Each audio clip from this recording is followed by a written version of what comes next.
Good morning. I was sitting here, I was in the chat too. Um, and Cheryl, guess you put good morning, my special angel. Were you talking about Diane?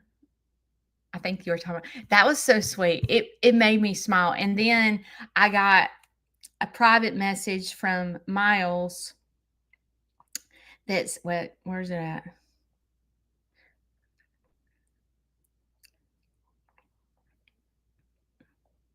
Miss Diane is watching over us. You know what? You know how it's like some people don't want to bring up like a person that's passed away because they don't want to bring up sad memories. They don't bring me sad memories. When I see y'all talking about Diane, it makes me smile because um I don't want to think about the negative about Diane. I want to think about I do believe Diane's with us. I do. So thank y'all for saying um, for keeping her memory alive. And Brenda, I love you. I love you. I know you've been through a lot and uh, losing Diane, and I hope you don't mind me talking about Diane. I hope it's not a trigger to you to be in a bad place because I think Diane wants us to laugh and smile and not be sad. That's how she was. So thank y'all for keeping her memory alive. Um, I Shane message or he was talking to me yesterday and he said, Judy, we have so much ladybug stuff, it is unbelievable. And we do. Um, you guys have showed out. That peacock enclosure is going to be Diane all over it. It's going to be so cute. I cannot wait. So, for all the people that sent ladybug stuff, thank you. Um, I'm not sure, but I think everything's already been ordered, to be honest. I mean, look and see. Wait. I mean, y'all love Diane just as much as I did. Like,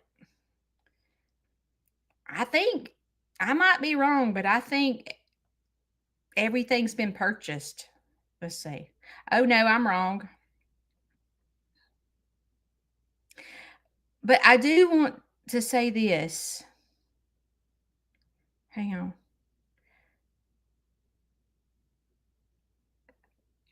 I need to update it because I already have this sweet lady sent me 11 stepping stones, and then other people sent. So I have plenty of stepping stones, and there's still more out here. I don't know why, but there's like 2 or 3 items left, and that's it. Um, let's see. I don't even know how to share gift list, copy. Y'all, I'm a YouTube dummy. Let me see if are you on YouTube? Hang on. Y'all bear with me just a moment. I don't even know how to find myself on. It's sad. Okay, there I am. Just a moment. I don't even know how to find myself. I can't. All right, here it is. Let's see if I can paste. Did it paste? Yes. Okay, there's only like 2 or 3 items left. Do not buy stepping stone because I have plenty. Okay. Taking the glasses off. And I am doing this to put my makeup on this morning. I'm hot. So I'm going for a slick back. All right, this is what I want to ask y'all. If you're, I can't stand looking at myself like that. Hang on. If you are trying to be good, trying to get yourself in a healthy routine, or you're like, let's say that you go to the doctor and they say your cholesterol's high. Like me, my cholesterol's high. And you have to go on this cholesterol diet and you start making changes. My question to you is, this is what I want to know. If you're trying to get in this healthy routine, and let's just say a holiday, let's say a birthday rolls around, okay? And there's cake, and you're like, one piece of cake is not going to hurt me. And you're right, it's not. So then you eat one piece of cake, and then it's like you go straight downhill. Or let's just say that you're, let's say that you're trying to get in a routine of getting up in the morning. Okay. And you're like, okay, I got to get this butt up and be productive. Judy keeps telling me to dance, and I'm over here sleeping till 10. Like, what do I need to do to get my butt up? And so you start setting your alarm clock, and you set your alarm clock to get up at 6 o'clock every morning, and you're doing great. And then all of a sudden, let's just say that you get sick, and then you find yourself sleeping till 10 again. Do you have trouble getting back in your routine of getting up at 6 o'clock? That is the $1,000,000 question. Because if you're that person that goes, I can't stick with it. Like I can't stick with routine. I can't seem to get my crap straight. The struggle bus. No, that was singing Double Dutch Bus. You're on the struggle bus. I can't sing it. Me too, y'all. Me too. Me too. Me too. Oh my gosh. Okay. So I'll tell you the things that I'm struggling, and there's multiple things. Okay. First of all, it is a sleeping thing. Y'all know how I get up at 5 o'clock, 5:30 every day, every single day, because this jackleg that lives next to me or sleeps next to me is up getting his pants and shoes on at 5 o'clock in the morning when we ain't got nowhere to go. Drives me nuts. I wished I had a hammer and could just go every time he does that. Okay. But because he does that, it gets me up. He forced me to get in a routine of getting up.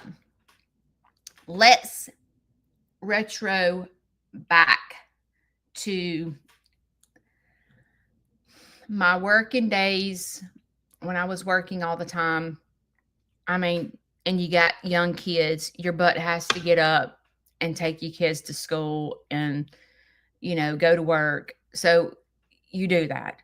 But can I tell you, when I tell you I hated my life, I literally hated my life. Going, you mean to tell me that I have to get up and go to work at 5:30 every morning for the rest of my life until I die?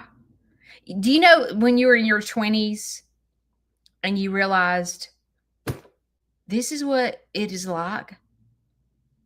Like, you know what I'm talking about? It's kind of like when you're in your 20s and you realize what adulthood is, you're like, this is awful. You mean I have to pay my own car insurance? My own phone? Mom, I have to pay my own phone bill? Really? Hmm. But that means I have to go to work every single day to pay my bills. Hmm. Yeah, you do. And I've told this story before, and I'm going to tell it again because I think it's hilarious. And if my son is listening, I'm sorry, but it's just too funny not to say it more than once. But I don't know, last year, I think it was probably 2 years ago. I don't know. My son, my youngest son, went to college. So when kids go to college, they don't quite grow up, right? Because they go to college for 4 years, and mom and dad are paying their rent because they're going to school trying to make something of themselves. So they don't really grow up and know what adulthood is, right? And so they're kind of late bloomers. So he went to school for 4 years and, he graduated and I'm like, here's your bills. I'm done. The fork and I'm done. And I handed him his bills. And I remember when I did it with my older son, because my older son didn't go to college. He went to trade school. So once he got his first job, I'm like, here. And he's like, 6 months, Mom. Just give me 6 months to work and to get myself together. I'm like, nope. You're getting your cell phone and you're getting your car insurance. But anyway, my youngest son, I handed everything to him and he came over to the house. He came over to the house one day and he was like talking about his bills and everything. And as a parent, when you hear them trying to figure out, like, you mean to tell me I have to do this the rest of my life? Like, I have to work to pay bills. Like, you know what I mean? Like, the reality of adulthood sets into 20-year-old and they're like, this is awful. I hate my job. All I do is pay bills. I get up, I go to work, I come home, I go to bed, and I start over the next day. And you're like, yes, yes, you do. So anyway, he came to the house and he goes, I'm so excited. And I said, why? He goes, because my car insurance is about paid off. What? And he was like, my car insurance is about paid. I got like 2 more payments. And then my car insurance is paid off. And I was sitting there going, have I failed as a parent? Like what? And so I started digging. I was like, what are you talking about? And he said, it shows I have 2 more payments left and it's paid off. And what it is the car insurance. You know how like you have your year's premium, but it shows you like what you have left as you go down the year, like the months. You know what I'm saying? So he thought his car insurance was about to pay off. And I sat him down. I was like, dude, your car insurance ain't paid off. What do you mean? Yes, it is. Your car insurance is with you the rest of your life. You'll have a car insurance bill every month for the rest of your life. And he was like, are you serious?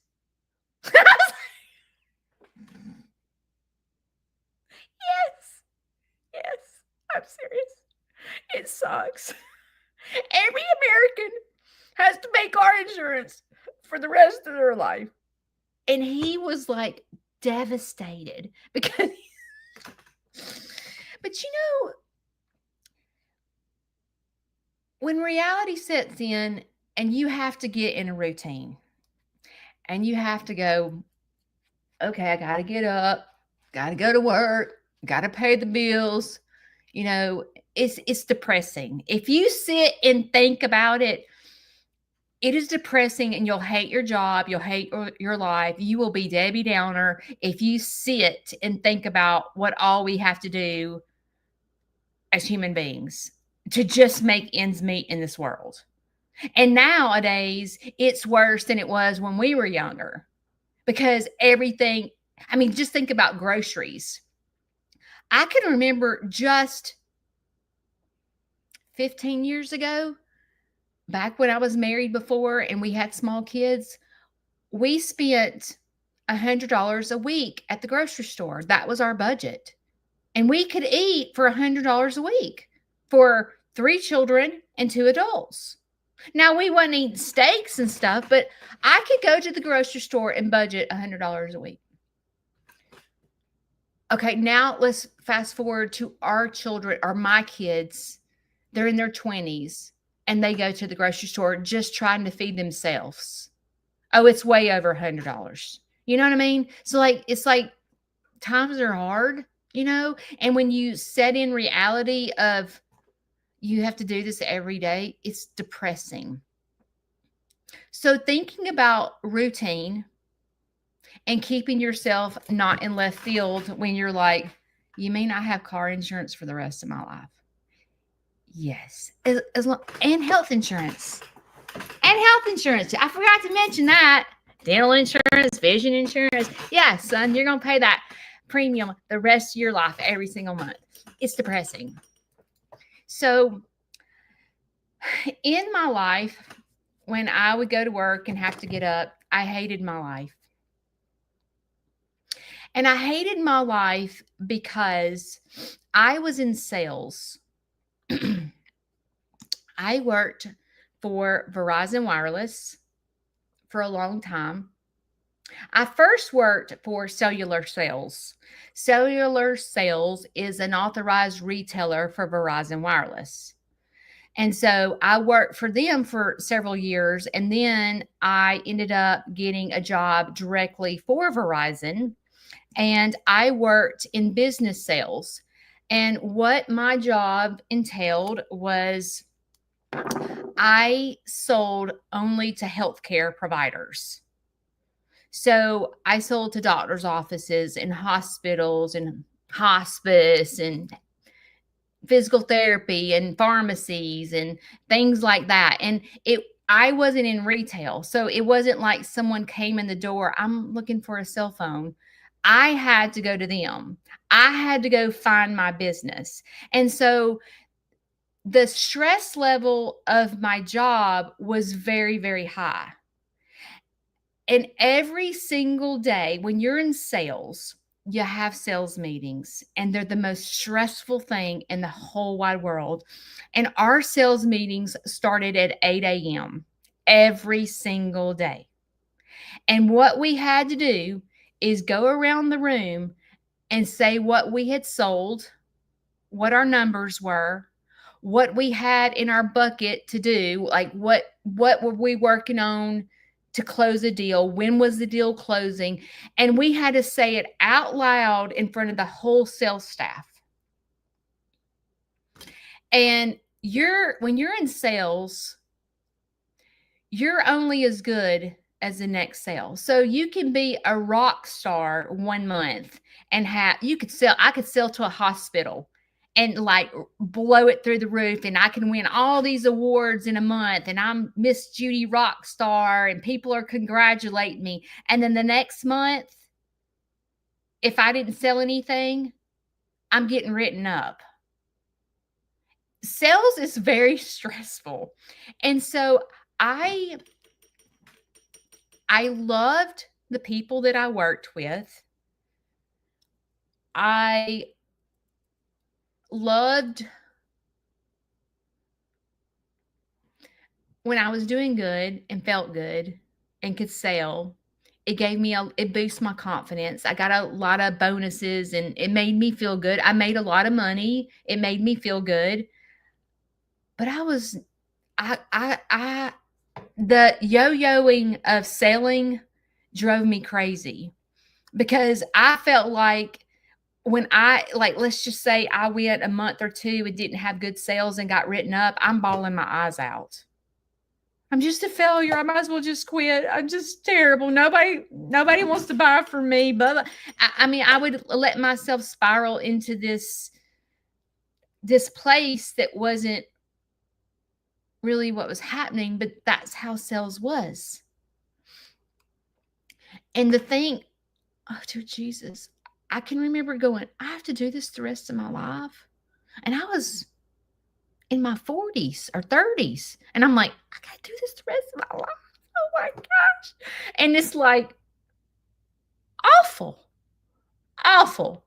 Well, I told you guys that If you've been following me a while, you know what I'm talking about. But I got fired from Verizon. Yeah, I got fired from Verizon Wireless because um, I my husband was having an affair, and I didn't know he was having an affair. And what did I do? Oh, I found out the girl's telephone number once I no, I know what I did. I was crying at work because my husband up and left me, just up and left me. I didn't know what was going on. I never thought he would cheat on me. And the people at Verizon, my friends, were like, "He's cheating on you." I'm like, "No, he's not cheating on me." He said that he left me because I spend too much money. And I'm like, "No, it's because I spend too much money." Did I tell you I was the breadwinner? I let someone manipulate me. Anyway, so I looked up, they were like, "Look up your phone bill." I'm like, "Okay." I looked up my phone bill, and there was the same number that he was talking to nonstop. And I was like, "He's cheating on me?" So when you work for Verizon, you're like, I wonder if she has Verizon. Let's look up this phone number and see who she is. So I looked up her phone number to see who she was, and it told me. And then all of a sudden, I realized that my husband had a contract with her, and they had their own cell phones. And I was like, talking about like getting slapped in the face. I was like, I mean, I'm totally oblivious. I did not know it was coming. I sat in the office that day going,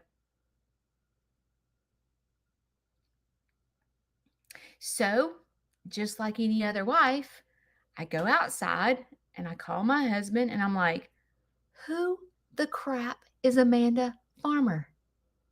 And he goes, how do you know who Amanda Farmer is? I'm like, dude, I work for Verizon. Who is this? So then him and her call Verizon every single day until I got fired from my job for looking up their account.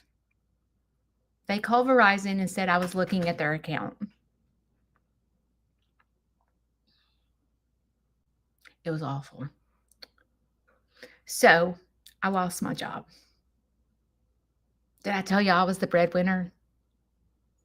Did I tell y'all that my husband had left me? I am in this, we lived in an enormous big house.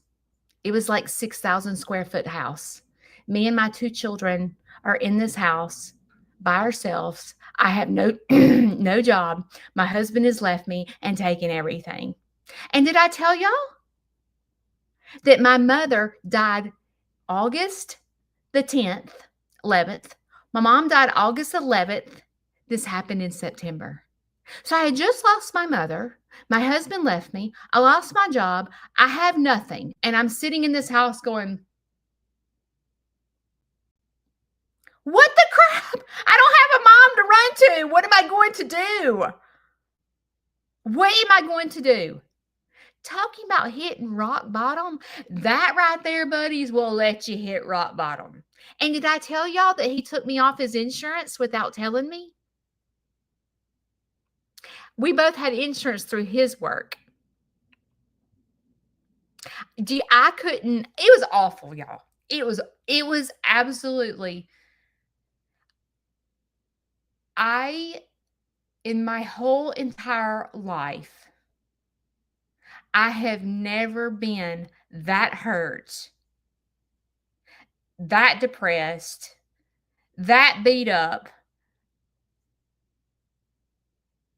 And I remember sitting in the house going, what am I gonna do?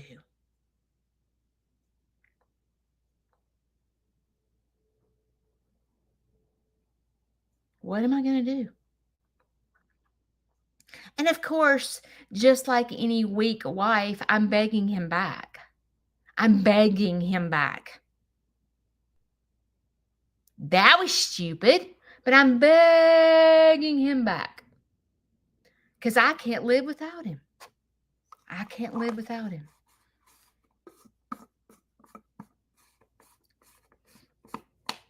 Okay, enough about that. So that day,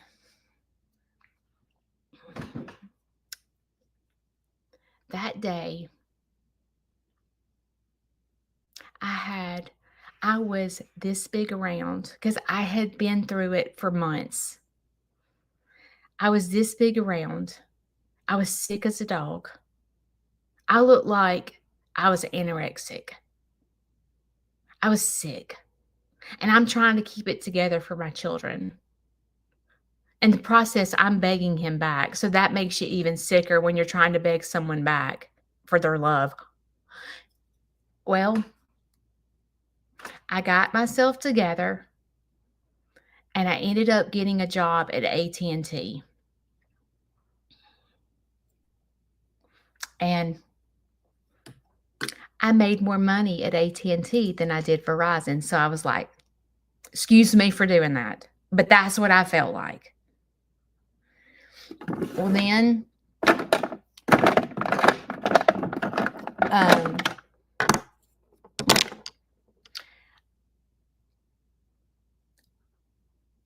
I'm going to just tell you that I found myself having to sit my kids down and tell them that mom had to fly to California to go to rehab because I was so mentally messed up that I couldn't function. I couldn't eat.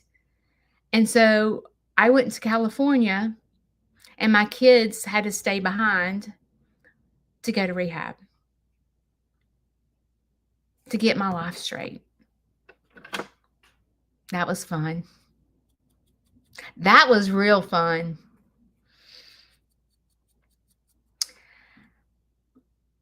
I ended up getting back with him, and my life was pure hell because things were never the same. And I lived in this house with this monster. And I lived in the house with this monster. We were married 8 years. We were together almost 15. So for 6 or 7 years, I lived with this monster that tore me down.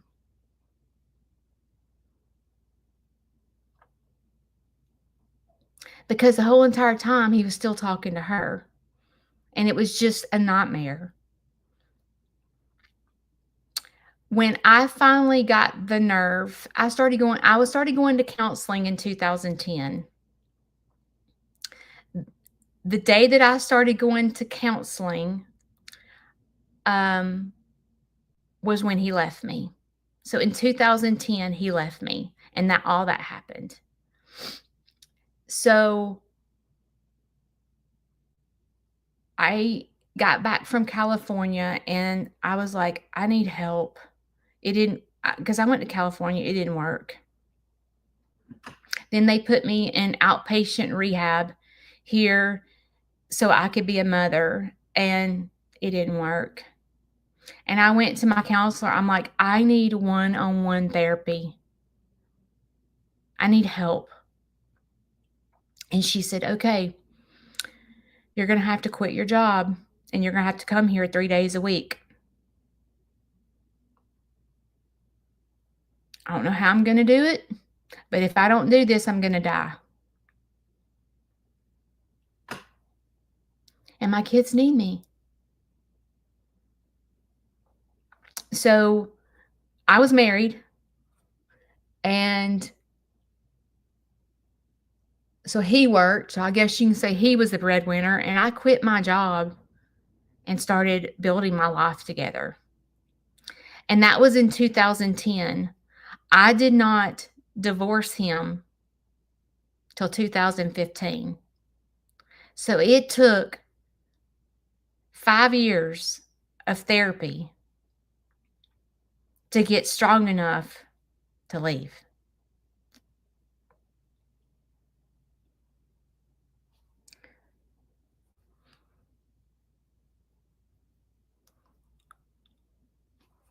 So when I met Shane,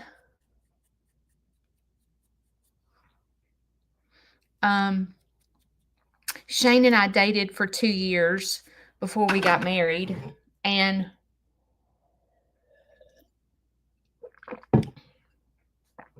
I didn't have a routine. I taught aerobics at night. My kids, my oldest son was already he was on his own. Vanson was a sophomore in high school when I left. But I can remember sitting in the red chair, which I've talked about before, but I was sitting in the red chair and Vanson's texted me, please leave him. Please leave him. I hate it. I hate it here. Leave him. And when he sent me that text is when I was like, okay, my kids are hurting too. I got to leave. And Vanson and I went and got an apartment. Got an apartment and we moved out and we began to start a new life. And I met Shane during that process. And so Vanson and I lived in the apartment for 2 years. We had so much fun in that apartment. Oh my gosh. We met our neighbors. Our neighbors used to come over, to our house all the time. And I'm not going to get in that. We had a good time at the apartment. Vanson and I, it was almost when I left, Vance and I, a load lifted off our shoulders and we're like, we can breathe. We can breathe. We can breathe. And I was like, okay, I got to do this on my own. I got to stay well. It's just me. I got to stay good. I got to stay grounded. I can't make a mistake. And I stayed in counseling and began to fix my life.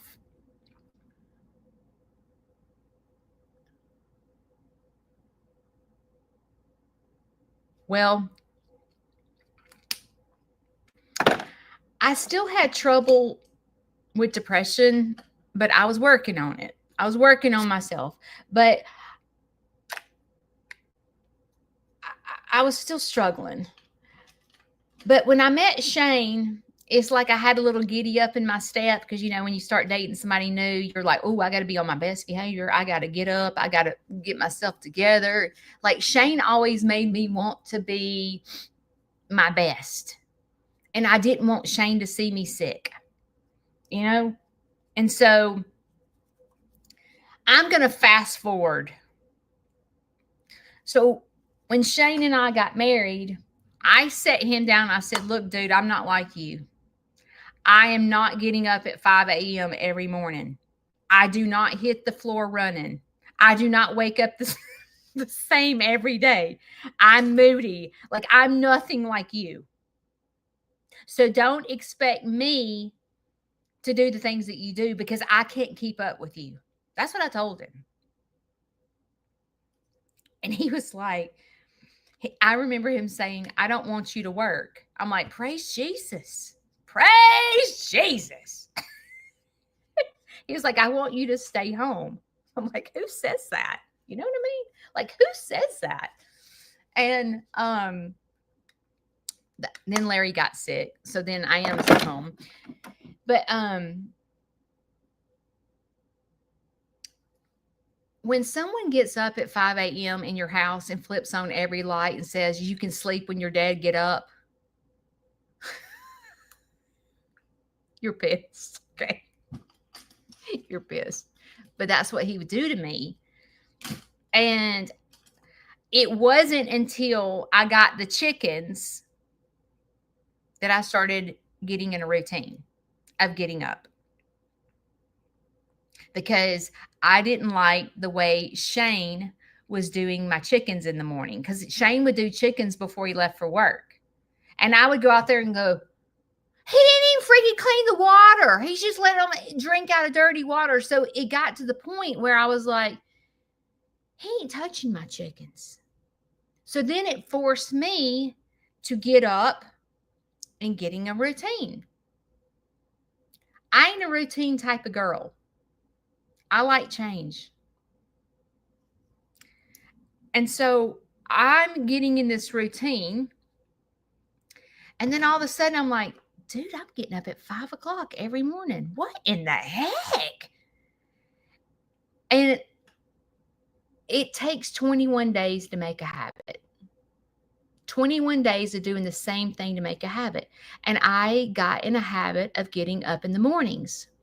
Well, when I started getting up in the mornings, I found that I was really productive because I could get crap done. And my life started changing. But in the beginning of this conversation, I was talking to you guys about routine. Routine is important for our mental health. It is. And I find myself when Shane like goes hunting or something, I find myself slipping back into my old ways because he's not around. Makes me realize how important Shane is in my life. Because and it's like one mess up. Let's just say I sleep to I've never slept till 10 o'clock, but let's just say it's Saturday, I sleep till 10 o'clock. One mix up leads me to a bad place. Because then one day ends up 2 days sleeping to 10 o'clock, to 3 days sleeping to 10 o'clock, to I can't get up, to that's how I am. I don't know about you, but that's how I am.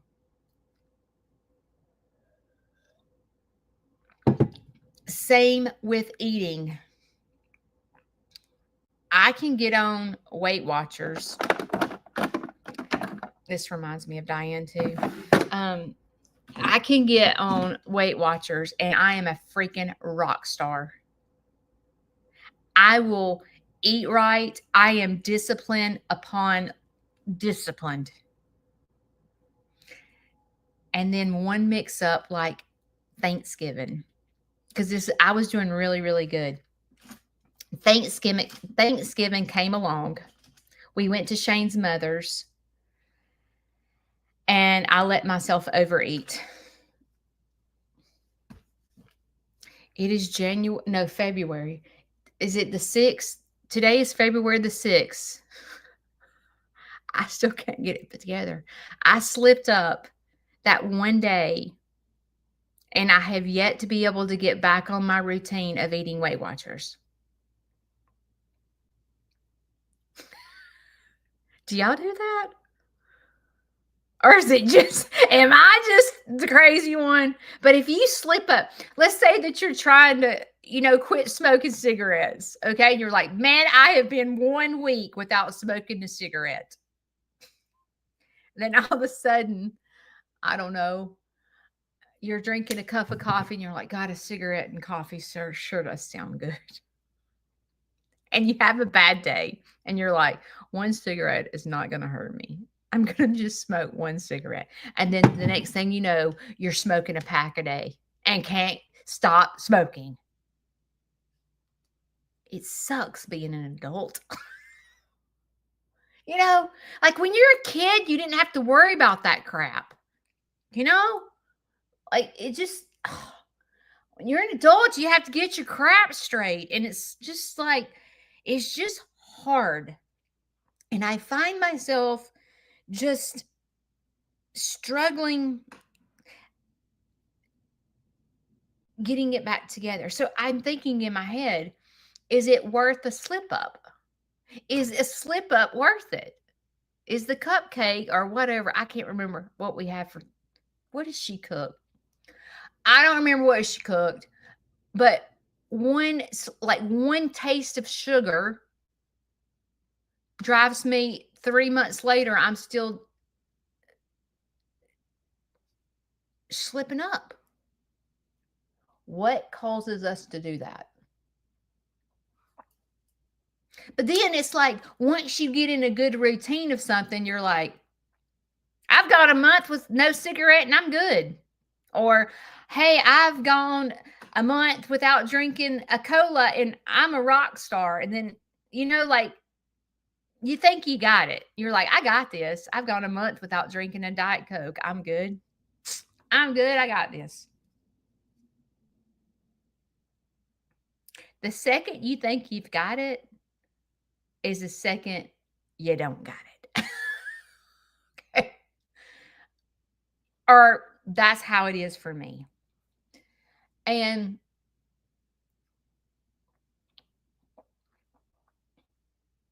since Shane's been hunting, he does this every year. So you would think, I try to use this as my vacation, and when he's not here, I go to pot. Just go to complete pot, because when he's gone and I go on vacation, I'm like, okay, what am I going to do? I'm eating everywhere he hates. He hates sushi. By God, I'm going to eat sushi every day. He don't like Denny's hamburger or go to Denny's. I'm a freaking Denny's. I love Denny's. And so I'm like, I'm going to Denny's. I'm going to get sushi. And so I eat out every single meal when I'm on vacation. Don't y'all do that when you're on vacation for the most part? So, and Larry loves to eat out. Like Larry, that's what Larry didn't cook. So Larry got up, went to breakfast, came home, got out, went to lunch, and then he would eat a sandwich for dinner. That's what Larry would do. So when Shane ain't here, Larry and I are eating out fools. But I find it hard to get back into the routine of cooking. I hate it. Like I start hating it. And I'm like, I don't even enjoy it. I don't even and I see people cooking and I'm like, oh gosh. All right, let me try to get myself together. But it's like I get out of the routine of being this trophy wife. I don't know, cooking every day. And I can't do it no more. And Shane loves for me to cook. Shane would rather me cook than go out to eat. I would rather go out to eat than cook. So it's like we don't jive. But when I get out of my routine I just start sucking wind. So I don't have all the answers, but what causes us to not be able to get back on track?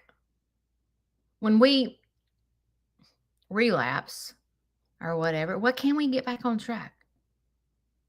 Because you feel better. Like when you're doing good at whatever you're doing, you feel good about yourself. You're like, I feel better. I'm eating right. I'm not drinking a bunch of crap. I'm doing good. I'm exercising, or I'm getting up in the mornings. I'm so productive. I feel better because I'm getting up and I'm getting stuff done. I find myself cleaning out the closets. I'm so organized. I got everything done by 10 o'clock. I feel great. So why the crap do we do that?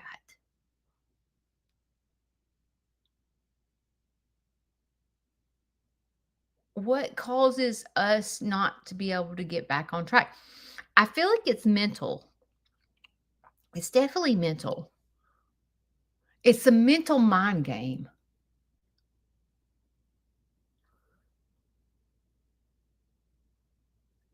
Or I feel like it is for me. It's all in your mind. It's making up your mind that you can do it. But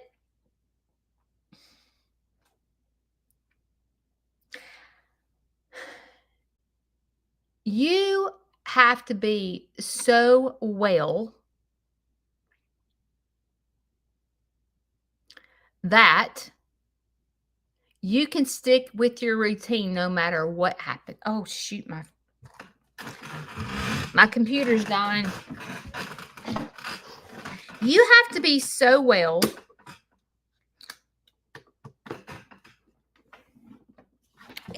What I mean is it, God forbid, I hope nothing happens, but if something happened to Shane today, would I be strong enough to stick to my routine?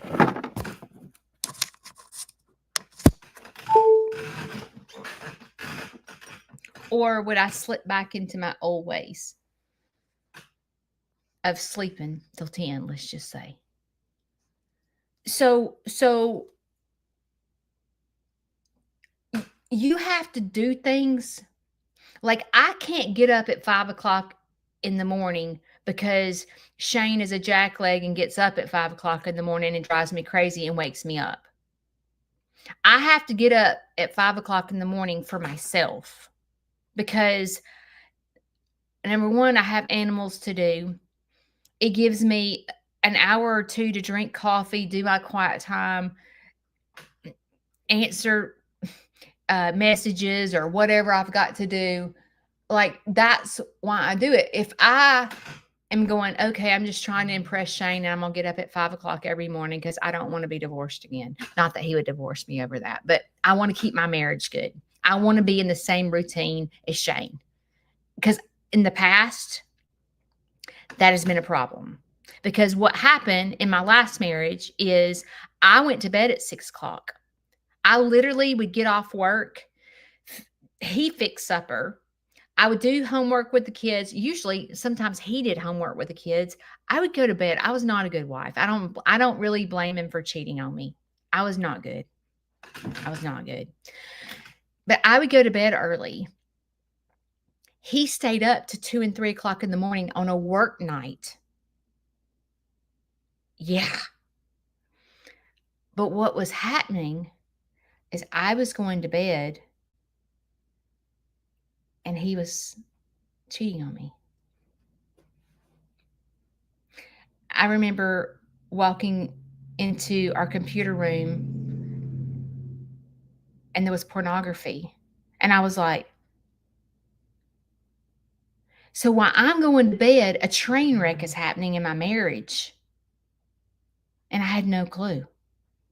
So I've learned the hard way that it's good for you to be on the same routine. Shane and I both go to bed early. Shane and I both get up at the same time. Shane and I both have pretty much the same goals. Shane and I are so strong in our marriage that he can go this way and I can go this way and we're both still good. We ain't got to be up each other's butt. Like he can go hunt for 2 weeks and I'm not pissed off. Like, or I can go on vacation with my kids and he's not pissed off. Like it's a healthy marriage. But I have to be in my routine for me. If something happened to Shane today, would I go back to my old ways? I think that it would be easy to go back to where you're accustomed to going because unfortunately our bodies and our brains go back to the way we used to be. It's almost like if you struggle with addiction, you never beat it. You never just beat it, never struggle again. It's a daily walk. And sometimes that feels like you're 20 years old and are told that you have car insurance the rest of your life. You're like, you mean I'm going to struggle the rest of my life? Yes. It's with me with mental health. You mean to tell me that I have to go to counseling for the rest of my life to stay well? Yes. And it's like, oh, I hate this. Why do I have to be so janked up? I got to pay copay the rest of my life for counseling just to stay well. Yes. Yes. That's part of my routine. Because I know that I have a chemical imbalance in this brain of mine. And if I don't exercise, what time is it? If I don't exercise the brain to be healthy, it'll go back to that sick place. And then the next thing you know, I'll be telling my grandkids that I have to go to California for rehab. I ain't doing that. I ain't doing that. So what do I have to do to take care of myself? I have to be in a routine. I hate routine. I do. But I've learned to like it because it helps me be the best version of Judy, because it forces me to get up and get in a routine, be productive, and take care of the things that I need to take care of. And even though the routine of getting up is easier for me than eating right or not drinking Cokes, one slip up and I'm drinking, next thing you know, I'm drinking. Now I'm stuck on, I was on Coke Zeros, my protein shakes. My protein shakes have switched to Dr. Pepper Zeros. Now I'm stuck on Dr. Pepper Zero. Okay, I don't just gorge on them, but I do drink water, but I wasn't like I was, but I can see myself creeping back, I'm craving Dr. Pepper Zeros. This is coffee. But one slip up and then I'm janked up again. I got to start all over. It's not even worth it. But when I'm in the moment of like cupcakes sitting in front of me, it's a mind game. Ah, shoot, Judy. One cupcake ain't gonna hurt. It's all about moderation, Judy. It's all about moderation. You can't go not eating a cupcake the rest of your life, Judy. Just eat the flipping cupcake, okay? And then I eat one cupcake, and it's like, oh, dear Jesus, that was the best thing I have ever put in my mouth. And then I'm not the person that can walk away from a cupcake and not think about it. Okay? The cupcake and I are in a relationship for the next month, because then I'm craving the cupcake nonstop, especially if the cupcakes are in my house. Oh, dear Jesus. If there is a cupcake or ice cream in my house, I wake up thinking about the ice cream. I go to bed thinking about the ice cream. I'll go let the chickens out thinking about the ice cream, until I'm like, just go in there and eat the whole flipping thing of ice cream and get it out of the way. If it's not in my house, I don't think about it. But I'm the jackleg that brings it in my house. What is wrong with me? Shane don't bring the ice cream home. It's me. It's me.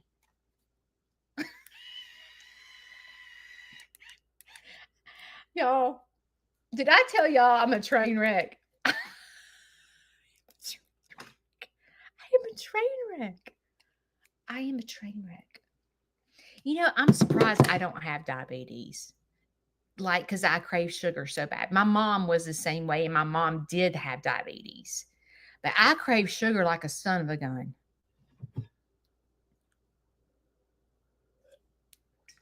I came this close to going to Dairy Queen last night in my pajamas in the car through the drive-thru to get a Blizzard. I came this close going, I'm just going to go get a blizzard. Shane ain't here. I'm just going to go get a blizzard. And, but then you start playing with mind games in your head. Well, it ain't like I eat a blizzard all the time. I can go, Judy, just go. Get your little pajama self butt in the car, go to Dairy Queen and get you a blizzard. But see, then me and the blizzard are in a relationship for 2 months because I don't stop. I'm not the type of person. I'm not that person that can eat one and go, okay, that was good. I want the blizzard every day for like 2 months until I've made myself sick and cannot fit in my pants. Are you? Did I tell y'all that I'm a train wreck? If y'all could just get in this brain of mine to see what I go through, it's terrible. It's terrible. It's terrible. And I'm the worst. I'm the worst person that will talk myself into it. Are y'all? You're like, do y'all get in battles with food, or is it just me? And if you sit and think about when you're in the middle of a battle with food, oh my God, it is so funny. If you sit and think about it, or you're in the battle with a cigarette, or you're in the battle with a Diet Coke, or something you're trying to give up, bread.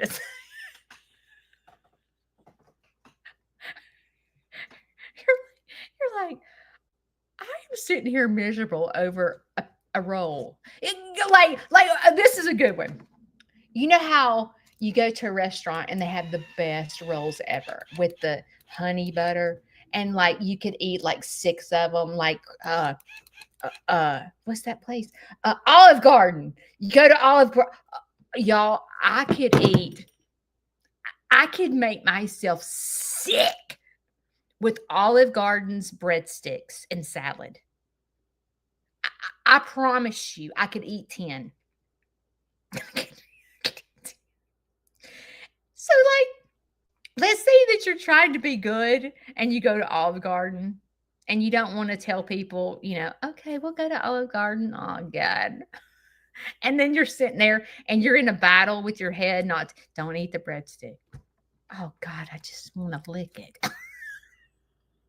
If I could just lick the butter off the breadstick. Oh, dear Jesus. And you're trying to see it, with friends across from you and pretend like you've got it together and that you're not a train wreck, and you're over here going, I just want to lick it. And they're over there and they're eating the breadstick and you're like, how did they do that? How can they just eat one? I mean, how does this jackleg sit here and eat one breadstick? I can't do it. I mean, I am not strong enough to do it. It's either none or 10. There's no in between. I am not ever going anywhere and eating one breadstick. It's either I just can't eat them at all, I'm going to eat 10. Did I tell y'all I'm a train wreck? Do y'all believe me now? Does your brain start like mine? God. You just have to laugh at yourself because you're like, if people could see what I think, if my friends knew that I was sitting here wanting to lick that breadstick, I mean, they would probably think, I am not going to be friends with you because you're a straight up weirdo.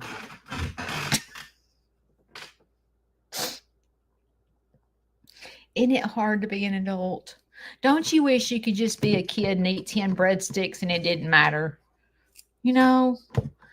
Oh, so hard being an adult. Have to pay your car insurance for the rest of your life. Oh, God.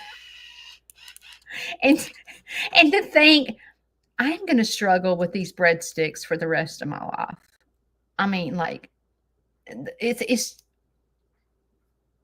it's just, it wears you out thinking about it.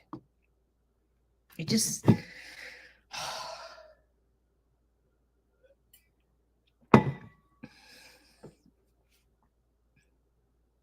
I usually will be like, if I'm trying to be good, I'm like, can we go somewhere I hate?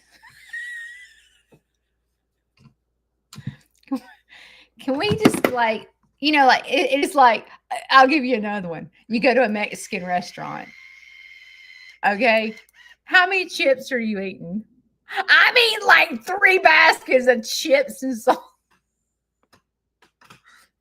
And then the waitress come, like, say you're on a date. You're on a date, okay? And the waitress comes and goes, "Would you like any more chips?" And you're trying to be proper, and you're like, "Okay, I'm not going to ask for any more chips." And you're hoping that your date goes, "Yeah, bring some more chips," you know? Oh, God. It's terrible. Don't you wish you ate your cooking like you did everybody else's? Maybe you do. Maybe you cook so good you like gorge yourself on your own cooking. I ain't gorging myself on my own cooking, just to let you know. I am not. I am not having a battle with food when I've cooked it. I'm not. I'm not doing it.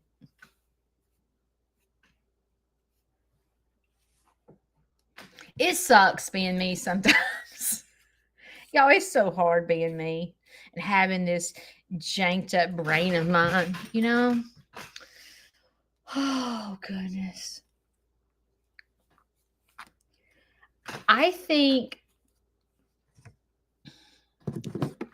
routine is important for me in my mental health. And I know that it's so easy to get off routine when Shane's not around. Like, I hope he ain't listening because I don't want him to get a big head because he's gonna go, I'm the thing that keeps us stable around here. I'm like, no, you ain't, Jackleg. Just trust me. It's me. I go to counseling to put up with your butt. It's me that's the strong one around here. It ain't you. But we'll get in a battle about it. I have to go to counseling just to deal with you and your crazy self. But I think that routine is important. And, the reality of being an adult and getting in battles with breadsticks and stuff like this, I don't think we're alone. I don't. I just think it's not talked about. And I have learned, if I'll be funny about it, and like, if I'm at Olive Garden trying to be good and Shane's eating breadsticks, I'll say something like, "I hope you choke on that breadstick. I hope that breadstick literally gives you food poison and you gag and you throw up and you have diarrhea." I'm kidding with him. But, like, I'll just like turn it into a joke. "I hope you gain 15 pounds with that breadstick in your mouth." I just start trying to turn it into something funny because when I start laughing and stuff, it helps. It helps. It helps. Laughter helps distract my brain from reality. Like if I could go, "Y'all, could y'all please excuse me for a second? I'm having a battle with this ice cream that's in my refrigerator. And I need to go get in a fist fight with this ice cream. So could y'all excuse me for just a minute?" It makes you laugh, and then it makes you go, because sometimes when your brain is so janked up, it depresses you because you're like, "I hate that I'm a fat butt and can't like stop thinking about this ice cream." Like, it can depress you. But when you turn it into like something funny and go, and you're honest and you say, "Honey, let me just tell you, can I sit you down? Can I have a talk with you?" I'm so mad that there's ice cream in the refrigerator and I brought it home and I'm not strong enough not to eat it. And me and this ice cream, we're like BFF and I can't stop thinking about him. I'm like in love with him. It's almost as if I'm cheating on you, Shane, because the ice cream is on my mind more than you.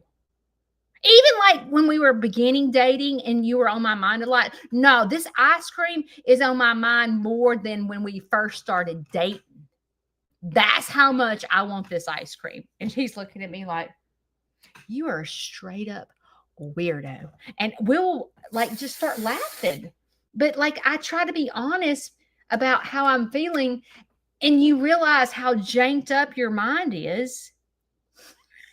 And when you say it out loud, when you actually say out loud what you're struggling with, because like even like you know how I struggle with like finances and money. If I say something like, I don't know, if I'm in left field about money, let's just say, okay, Shane goes, I know you're going to be broke, you're going to be homeless, Judy. You're like literally you're going to have to hold a committee under the interstate, Judy, because you better just go ahead and start picking out your box. And then we'll start dying laughing because I realize that my brain is really jacked up and I'm panicking about something that'll never happen. And it seems so funny because it is funny. If you think about it, it is funny. But it's not funny, but it is funny. But I encourage you to be honest. Are you like me? Do you get in a fist fight with ice cream? Or do you find yourself sleeping to 10 o'clock going, I wish I could get up at 6:30? You can. You just got to set your alarm clock and get your butt out of bed. You can sleep when you're dead. Get up. Get up and do something productive. You know, all of us are here at 7 o'clock in the morning. So we're obviously morning people. Okay. So for getting up is not as much of a struggle for you and I, where it is for some people that watch the replay. They're like, I wish I could get up and be there for live, but I ain't getting up at no 7 o'clock in the morning. But I wished I could. You can. I changed my life. A chicken changed my life. You can do anything that you set your mind to. And if you're the person that struggles with routine or you struggle feeling lonely,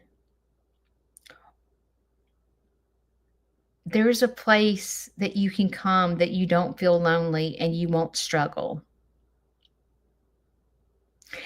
And that place is right here with the backup dancers, because every single one of us are train wrecks. The backup dancers are train wrecks. Every one of us. Every single one of us.